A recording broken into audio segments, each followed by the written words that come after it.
communication in this sense isn't, hey, this thing is happening. End of communication. There are stories behind everything. There's a why behind everything. That's the part that I think sometimes gets missed with HR. It's sort of like, hey, okay, so we're rolling out this new thing. This is the new thing. We assume you'll read the email and then we'll all move on. That's not how things happen in a workplace, right?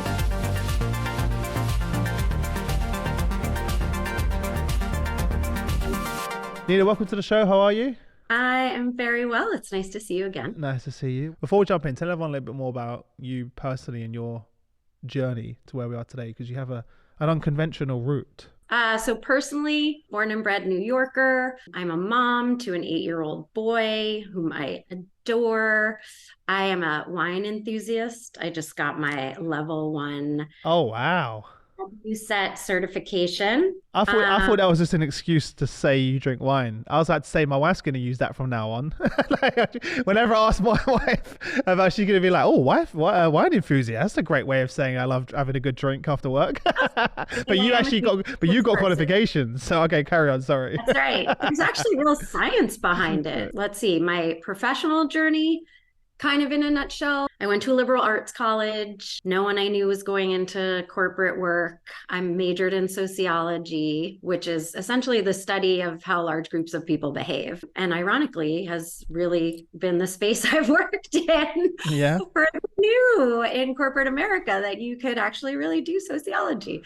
And actually, a friend from college said to me, "You need to go into public relations because you're really good with people." And I was like, great. What's public relations? So I got my first job was at a communications firm. I made my way into internal comms consulting, which to me was fascinating. I just right away got really excited about, wow, all these people are in an organization working towards a purpose. How do we communicate with them? What do we do to inspire them? And then understanding how important leadership is. So I got to work with a whole bunch of clients early on in my career and also an amazing mentor and team. I don't know if I'm one of the few people, but my first work experience from a team mentorship, teammate perspective was phenomenal. So it sort of set the standard high for leadership and team dynamics for me. So then I ended up at Google and I actually went back into internal comms. So I was there for almost 9 years. I had several different roles, started out on the business side, running exec comms for the Americas part of our business org, worked with some phenomenal leaders, helped to build up the exec comms team. I started to learn a lot about comm and benefits and performance management. I also had the privilege of working within our learning and development department for a while, working with our chief learning officer before I worked with the chief people officer. And so that was great. And I actually realized, wow, there's so much overlap between comms and HR. So your role now is Global Internal Communications and Employee Experience and Learning Senior Director, right? I've never come across that role before. And that's one of the reasons why I'm really excited to chat with you. And it makes so much sense now. Now everyone understands the context of your background. But when people ask you, what do you do? And how do you describe that to them? The majority of my job is working hard to make Axonius a great place to work. I mean, that's a broad statement, but if you think about it, what really makes a great place to work or what makes a culture strong? And I always think about it, there's like a 3-legged stool that I like to talk about. So it's leadership, people practices, and communication, where I plays across all 3 of those things. The reason I think of it that way is everything starts from the top, right? If you need to have a CEO and an exec leadership team, or a CEO at the least, who really is principled, is clear what the company stands for, aligns with the values, right? They're not just something on paper, they're actually something that that person and the team really, really feel and are intentional. And then how do you build your people practices and therefore experience around it? What do you prioritize? Are good people managers really important to you? Is, having a formal performance management process really important? Is having the best benefits important? Not every company can be the best in everything. So you have to choose where are you going to go deep and what's important, at least to start with, especially for a company of our size, right? We're sort of a mature startup. We're 600 people. We're still building, which is what makes it fun. And we're building, and then we're saying something doesn't work and we move on. Like that's the piece of it that for me is exciting right now. But so then you determine what are those things you'll go deep in, and then you communicate it. But it's not, communication in this sense isn't, hey, this thing is happening, end of patient, right? There are stories behind everything. There's a why behind everything. That's the part that I think sometimes gets missed with HR. It's sort of like, hey, okay, so we're rolling out this new thing. This is the new thing. We assume you'll read the email and then we'll all move on. That's not how things happen in a workplace, right? So number one, people don't read their emails, or at least a lot of them, or they get to them late. Number two, people always want to understand why. And if you tell them why, you end up helping them understand the story and how you got to the decision versus them feeling like something is done to them. And I think that's the thing that's important to think about with HR. You make sure that every time you're designing or communicating something, you think, why should people care? Why should employees care? What's in it for them? How do we help tell that story? It doesn't feel like HR is being done to you. And that's because of the way it's communicated, right? Like it's everything to everyone, and then it becomes nothing to everyone. If that, that didn't really make sense, did it? I don't know if that makes sense at all, because they can't see themselves, because you're just sending everyone this blanket message, 20, 30 things going on, and then it just means nothing to them. Thinking about how people consume information, right? That's also part of internal comms. Are you a Slack company? Are you a meeting company? Do you like to use video? Do you have all hands? I mean, it's all the different modalities. But I think the important thing is always starting with who's your audience? Why should they care? And what's in it for them? Yeah. So, and the why piece is really important when you're designing. So that's where the employee experience comes in, and why it's great that I also get to oversee experience, because I'm invited to the table when we're designing people practices. Usually the question I ask first is, why are we doing it? And then why are we doing it this way? Could you walk us through an example of like, what does that look like when you're designing it? It's going to sound like a mundane HR thing, but we're moving from a third-party vendor for benefits, and we're moving benefits in-house, right? Like, sounds super wonky, not important, kind of could be something that you're like, why do I even need to know about this? But there were some real changes to how you interact with getting your healthcare and what platform you go to, and that's important. As they were sort of making the decision to make this change, our head of comp and Ben, who's an amazing partner to me, was like, okay, let's start talking about what this means for employees. Here's why we're doing it. Here's what the timeline is.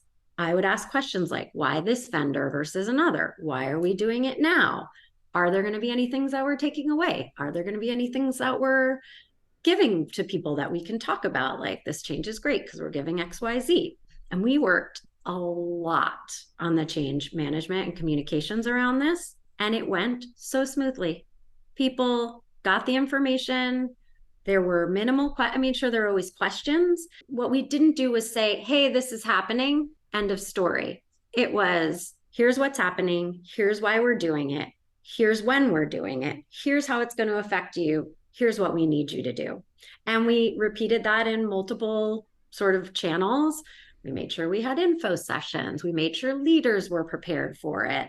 There's so much work that goes into it. And I always like to say, like, if nothing happens when you roll something out, that's a great thing. That's yeah.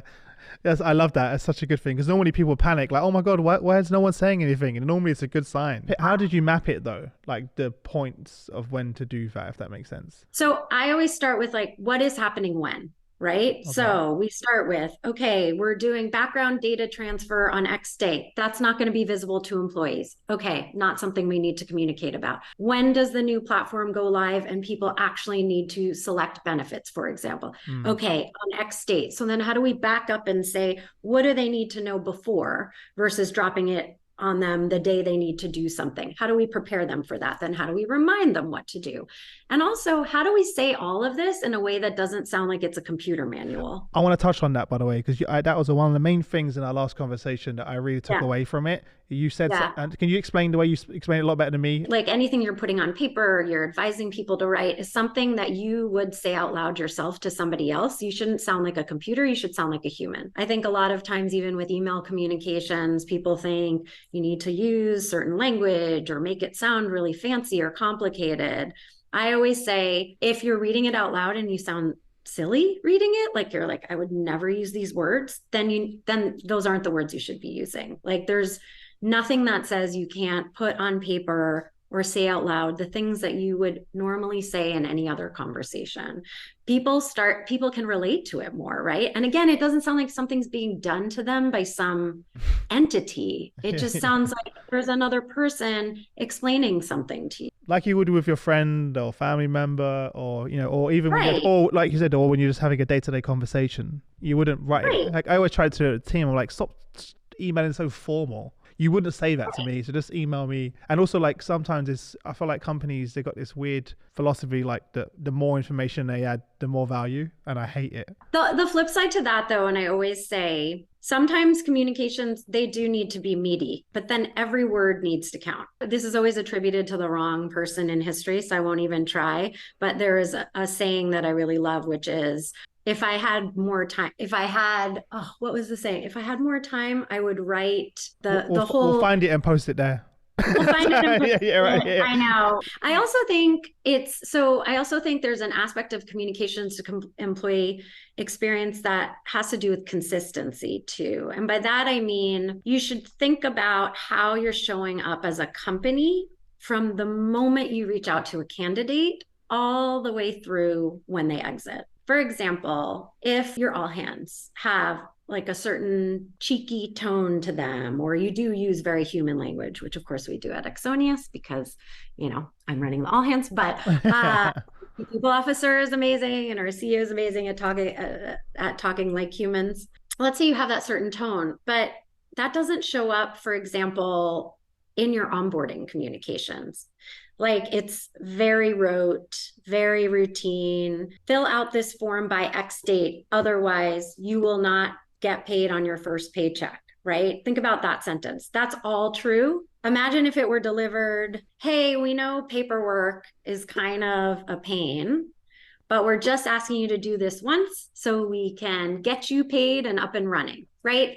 Yeah, such a Difference different. between those two sentences, right? Mm-hmm. And then if you carry that through the whole experience, people are like, oh wow, it's like I'm working at a place where with like other humans, with people talking to each other. What a surprise.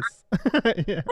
So there's the consistency aspect, and then there's also the like, if you tell them about it in a meaningful way and when they need to know about it, then they'll get excited about it. Like that's my other pet peeve on like when people roll out programs and they start a communication saying we're excited to launch, and it's like, who cares if you're excited? You've already lost people because you said we. We already lost people because they know it. They're like, what's it got to cares? This email about what you're feeling? do? I love Tell it. me what's in it for me. You mentioned obviously the journey, and we hear so many conversations now around making sure we meet people at the moments that matter. So you mentioned, for example, benefits. That's a huge one. You definitely want to know how to find them when you need them as well, right? So how do you meet your employees at the moments that matter and make sure that you're aware of those? So, I mean, I think you have to know your audience, right? And it's different also by function. Like engineers are going to access information and have different times in their day versus salespeople. I mean, right now we're small, so we have, a sort of succinct suite of benefits, but we've gone deep in certain areas that I think are important that we've communicated a lot about, like parental leave. We think that's important for people to have time off. And so we communicate broadly about it. We make sure for example, our family ERG is really well versed in it, and we bring them along with making sure they understand what we offer. And we periodically remind people about it too, right? We weave it in. And I'd say we stay close to the teams. So we're constantly trying to figure out what's going on in the business? What do they need? Oh, wait, we have this solution already. Let's make sure we deliver it, or we need to create a solution. Like I said, we're in major build mode right now. So we're finding sort of challenges and then figuring out how to address them. Mm-hmm. But I also think that technology helps, right? So our friends Pin have come up with this really cool way to kind of to automate where are people in their journey? How can we remind them about things in that moment? And so we leverage different technologies like that to help us out so we can scale too. Even things like anniversary at a company. Sometimes maybe your manager will remember or not remember, but chances are they'll remember if you nudge them. And then if you send a note on behalf of the company that actually sounds again like a person's doing it. So we use Pin for stuff like that. And I'm always interested in exploring new technologies that help make it more efficient and easier and still human to get Yeah. across to people.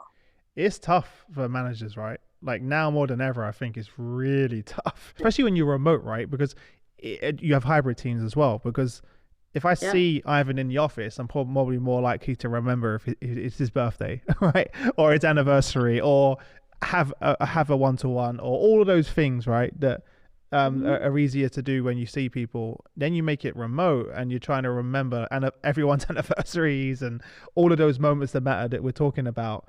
That's Yeah. where I think technology gets exciting. And one of the things that I know that you and the team have taken further is that you also give them templates. Could you explain a bit more about that? But one of the things we invested in this year is to really create templates and clear onboarding materials for managers, right? Especially for new managers who are hiring someone. And, they don't know that actually sending them a note to their personal email the day before they start to say that we're excited to see you tomorrow is important. And then on day one, they should get some face to face time with them, whether virtually or in person, which is a little bit more rare.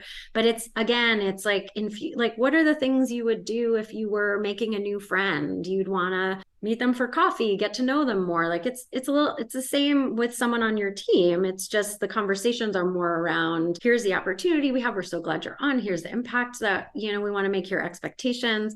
But it's like those little things. So we came up with here's what to do day one, day two, week one, week three, week four. And we built off of best practice templates. But you'd be surprised how much people appreciate just guidance in that area. I think everyone's really well intentioned. They just sometimes don't know where to start. So nice, like when just having something there, like here's 5 questions you can ask Right. during your one-to-one. You're like, oh, I don't know. During your one to Oh, I one. don't have to think about it. Like, Yes. to be able to do Yeah, that. Yeah. Or exactly. here's a guide about how to have a conversation around well-being. Right, because people are Right. so afraid of saying the wrong things, and That's right. what language can and cannot say. So you could say the same That's right. thing for around DEI, right? That's Conversation. Everyone's terrified of saying the wrong things as well. So just giving yep. our managers those resources when they need them, even when they probably don't know they need them, and they get a nudge. Here you go. Oh yeah, Right. I really That's right. could have used that right now. The other important overlay to that is understanding individual preferences of your employees. So, for example, some folks might not like to be celebrated on their birthday because birthdays might be a sad day for them for whatever reason, or they just don't like birthdays. You also need to know your teams. Yeah. So it's good to leverage those things, but really understanding individual preferences is important. That's The it. other kind of highlight from our conversation for me is that I realized that through personalization, you reduce the amount of communication. And I thought Mhm. that was really interesting. We're sending so much because it isn't personalized. And the moment we can personalize using Yeah. technology, etc., it's less communication, but more meaningful.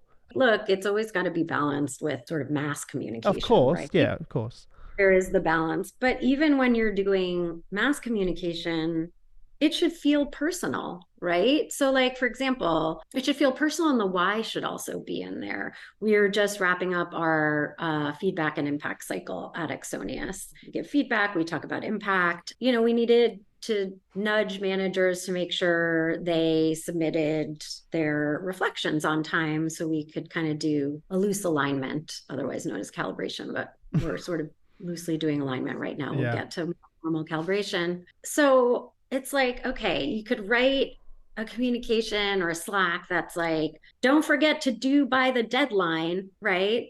Okay, I know what the deadline is, versus here's why we have this deadline. because if you don't submit it, then we can't do alignment. And alignment is part of running a fair process. And we know that you are invested in. We know a fair process is important to you as people managers, right? Because your teams are important. Make sure to get in on time. If you can't, talk to your people partner, like let us know what the issue is. That's a very different message, Yeah. right? That maybe some people will still ignore, but at least they're like, oh, actually it is, I know why there's a deadline. Yeah. Oh, I get it. I don't want my team member to miss out. You've used loads of different technology stacks over the years. I'm sure different systems.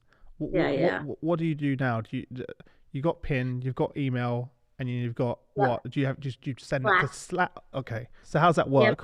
What does that look like? We use PIN for more sort of personalized onboarding, milestone communication. So that's great. And that's up and running. We use email and Slack. And my philosophy is some people are Slack people, some people are email people, some people are both people. So if there is anything that we feel is really important, we email it out to the whole company and then we post it on Slack and we say, also emailed for visibility so that if people see it in one place and then they see it pop up in another, they know it's the same thing, but we're hitting them I get it. wherever they are. When it's something that we really need to make sure people understand, then we'll set up a live session, whether it's like a 30-minute, we want to walk you through this, senior leaders, or 45-minute, hey, people managers, we want to talk you through how to give meaningful feedback. So we decide based on the content, based on the audience, but we do try to make sure we're meeting everybody where they're at. I love all of the technology platforms, but I think people use them as the same platforms, but they're intended for different uses. And so some of those lines blur sometimes, and it makes it a little bit harder for internal comms Yeah. professionals. That's why I asked you this exact question. Because like at the moment, someone was sending me messages on my team, and they were like, "I'm like, okay, is it in WhatsApp? Is it in Slack? Is it in an Yeah. email you sent me? Sometimes it's a LinkedIn message," and I'm like, "Oh, what's and Yes. and not to confuse everyone, by the way, Yeah. PIN is integrated into those systems, so it will Yes. send the notification nudge into Slack. Is that right? Yep. As Yep. well. So it's not a Or separate email. thing, or email. So it's not a separate place. The whole idea is No. the headache for HR and comms leaders for years is how do we integrate all of those Yep. into one thing to push those notifications when they Yep. when it needed. What's another Yep. example of a pin that you use? We do onboarding, we do anniversaries, Anniversaries, we're going to start using it for our feedback and impact feedback. process. Nice. And so next year, as we're building out the manager curriculum, I'd like to use it for like strategic nudges. Oh, that's nice. Along their journey as a leader, like as a manager. Unlike most of us, when we became managers, you just left good luck along, Right. along the You're way. like, Yeah. here's your training. One day, Now go half day training. half day training. Yeah. Now you know how to be a manager. Bye. Yeah. Sit I good. mean, we started out talking about that, right? Where you said at the beginning, Yeah, being people manager is really, really tough. yeah, It is. And it's an ongoing learning journey. yeah. Before I let you go, I loved the fact that you come with this background and experience and bringing that into the HR leadership learning space. Honestly, it's an area Yeah. where a big frustration for many leaders, many CHROs and leaders that I speak to are so frustrated by that about how do they make all of these tools and systems they have together communicate, and it's always been tough. We've been doing it with our customers for the longest time, right? Creating that custom learning, the custom experience for them. We're doing it with our employees. But if there was sort of one thing that you wanted the HR leaders to take away from this conversation, what advice would you give them? Always explain the why. Yeah. The why are we doing it and why should you care?